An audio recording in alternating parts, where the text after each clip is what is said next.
Do subscribe to Ekeeda channel and press bell icon to get updates about latest engineering, HSC and IIT JEE main and advanced videos.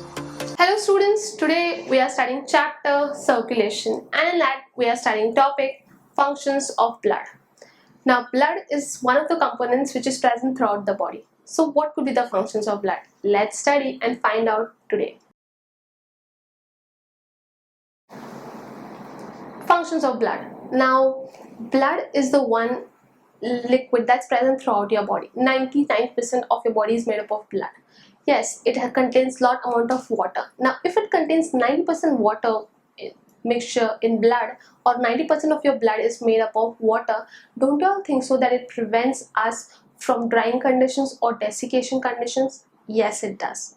Also, blood reaches to every part of your body. So if it reaches to every part of your body, it can carry food to the various regions. Yes, it does.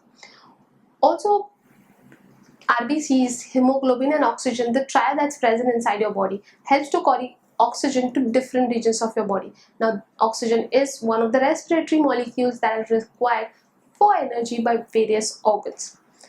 Blood contains cells that help to cause clotting, and if there's no clotting, don't you all think so that individuals will die of hemorrhage? For example, if there's a cut on your body and there's no clotting mechanism, or if in case you're hemophilic and you're not getting proper medical attention at the right points, the person will lose blood eventually and they will die.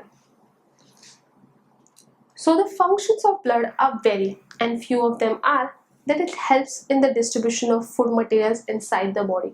We all know that the digestive system or the stomach does the process of digestion, assimilation, etc. But it is the blood that transfers nutrients, whether it is fat soluble, water soluble, to various parts of the body, since it can reach everywhere.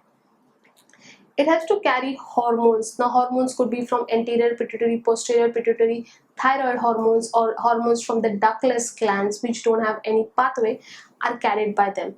Also, blood carries waste products to regions wherever it is required, either to the kidney for filtration or for any places. They help to maintain body temperature. Now we all know that our body temperature is 37 and blood tries to maintain that. Falling of body temperature can be very fatal in human beings. They help during bacterial infections. Now we all know that blood has a lot of fighter cells with it.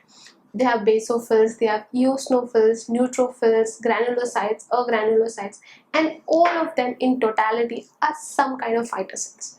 So depending upon the type of infection, the type of cell comes into picture and does its job. They help to maintain osmotic balance.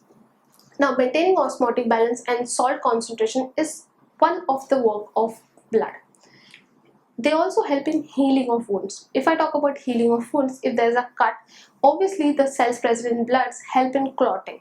And if there's the clotting mechanism happening, then your blood or your wound would be healed and then you'll be fine. So students, in this part of the chapter, we came across the functions of blood. I hope we all here are very clear with this concept. Thank you.